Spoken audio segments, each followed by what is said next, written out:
Mr. Chairman. Good morning and welcome to the state of Florida. I am Bill Cowles, the Orange County Supervisor of Elections. Orlando is home to the #1 tourist designation in the world, Walt Disney World, and I appreciate this opportunity to speak with you all. As you've heard, the state of Florida, we have 67 counties. All but one county has an elected supervisor of elections, and you'll be hearing from Miami-Dade County, which is an appointed position. We are elected at the same time as the president, so we're on the ballot as well as conducting the largest election in the year. We are the administrators of election law. We're not policy makers, and our funding does come from our Board of County Commissioners along with grants that are made available by the state and by the federal government.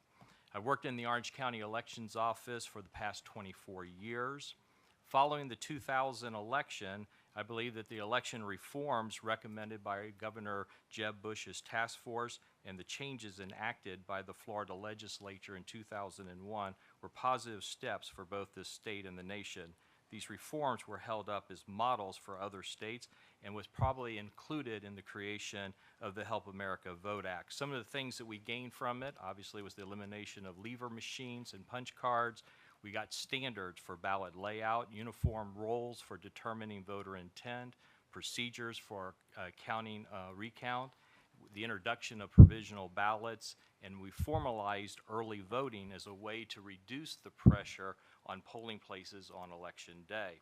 And of course, the Help America Vote Act added to that with the creation of statewide databases, voting system standards and testing, which you've heard Florida does its own testing, funding for voter equipment upgrades and systems for persons with a disability, and grants that help us with poll worker recruitment, voter education, and making polling places ADA compliant, and of course the creation of the Elections Assistance Commission.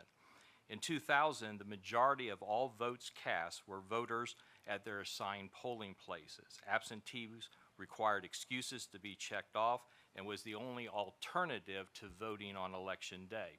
Since then, the election process has changed to where we conduct 3 unique elections for each election. Early voting has become very popular with the voters. We are a service industry community due to our tourism, and most of the voters do not work a traditional 40-hour week. A voter can go to any early voting site in the county to vote, and state law places various limitations on supervisors with respect to conducting early voting.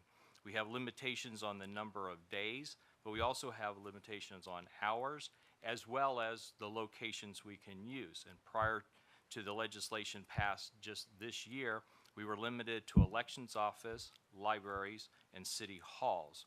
But to be successful, we need large space to put in a large amount of equipment and move people and have adequate parking. Absentee voting continues to expand. Florida is now a no-excuse state. We dropped our second primary in order to be able to mail absentee ballots earlier to our military voters, even this prior to the MOVE Act being passed. All absentee ballots must be in the elections office by 7 p.m. on election night, and a postmark does not count. Our military voters under a federal consent decree have 10 additional days after the elections to have their ballots counted.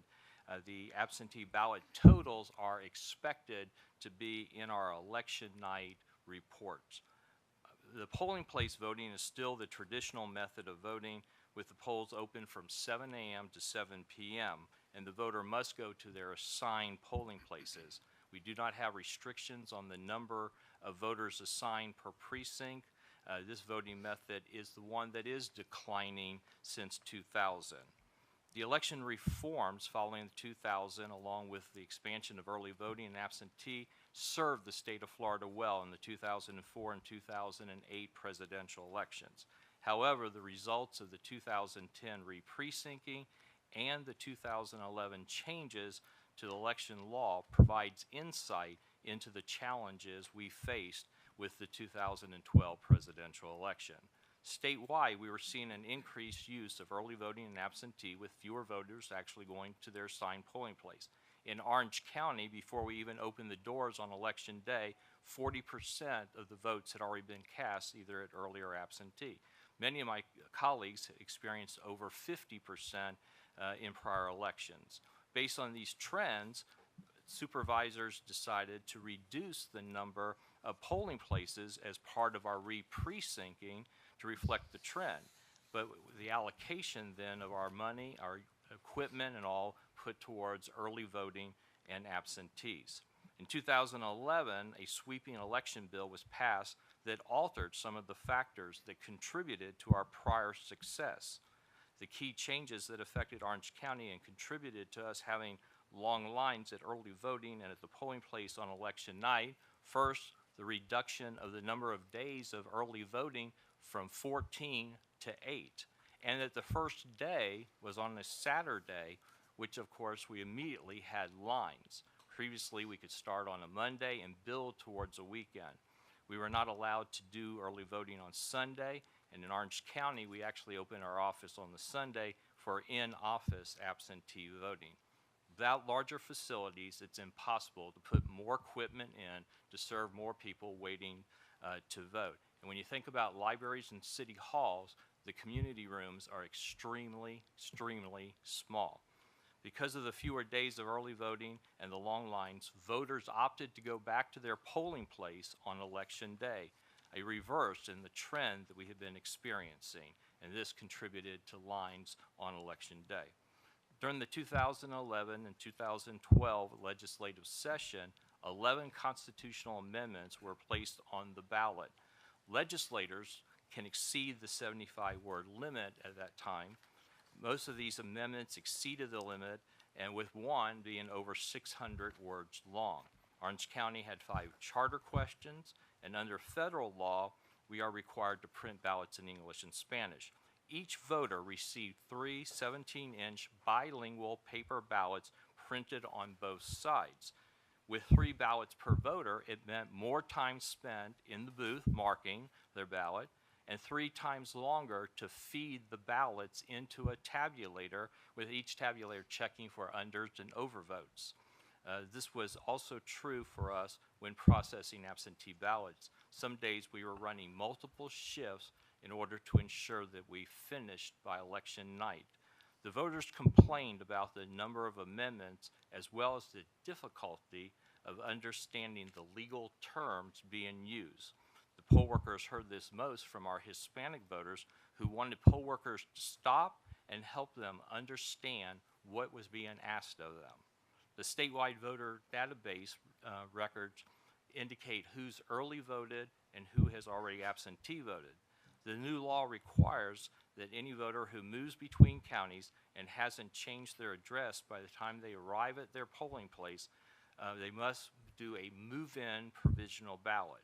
The number of provisional ballots doubled in 2012. We have the second largest university in the nation, the University of Central Florida, and are part of a tri-county area that is highly mobile. The increased work on poll workers, the post-election verification process, and on our tabulation time. We were the first county in the state of Florida to have laptop computers in each polling place, and we could have verified the voter's previous address and voting status in the poll if the law had allowed. I'm grateful that the Florida legislature in 2013 has reversed many of these changes made in 2011. To me, the biggest change was in philosophy. One size does not fit all counties, and provided us with flexibility. I was asked to comment on preparations for natural disasters. Let me just share a few observations. On August 24th, 1992, Hurricane Andrew hit South Florida and affected the Florida primary election on Tuesday, September the 1st. The state had to go to court to get relief. That following general election, we did change our state constitution to allow the governor the power to suspend elections if necessary.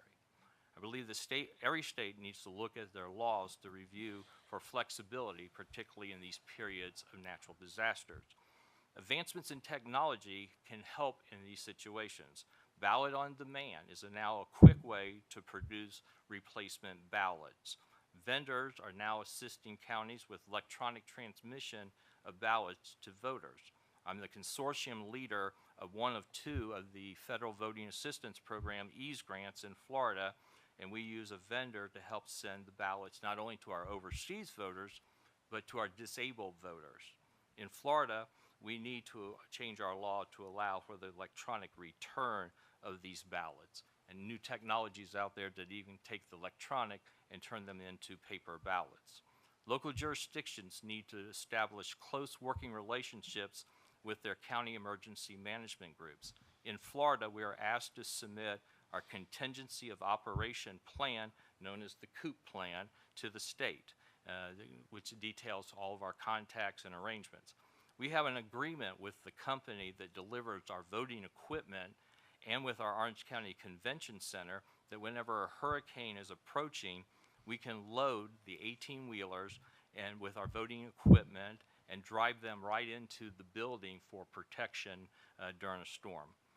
I would hope that moving forward, the federal government will focus on the following issues: maintaining the Elections Assistance Commission with an emphasis in gathering and sharing best practices in election administration, encouraging innovations in voting technology, and I'm not referring just to voting tabulation systems, and be a source of funding to states and local jurisdictions.